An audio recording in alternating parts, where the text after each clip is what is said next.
Bunnies aren't just for Easter. These are fun to make with your kids any time of the year. Start by placing 3 large popsicle sticks side by side with the middle one just slightly higher. Then put a bead of Elmer's glue on a 4th stick and lay it diagonally across the other 3. Now that the glue has dried, paint the front of your popsicle sticks using white paint. We made our paintbrush out of a pom-pom and a clothespin. Download the free template to cut out all of the parts for your fuzzy bunny, including the ears and paws and even a little bow tie.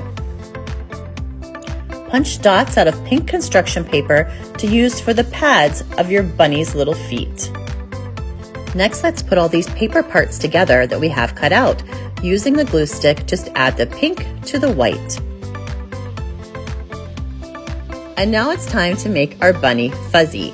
Tape the end of your white yarn to the back of your popsicle sticks and start wrapping around and around.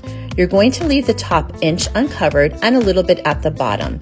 Wrap until it's nice and fluffy, and then cut the end and tape it again to the back of your popsicle sticks. Give your bunny a happy face, and then use your glue stick to attach the ears and the nose, and don't forget to add his googly eyes too.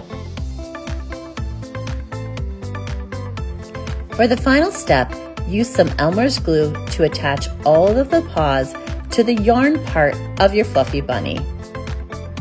I think he turned out so cute, don't you? Be sure to give yours a personality as unique as you are. This one's holding a carrot, but you should add whatever details you would like.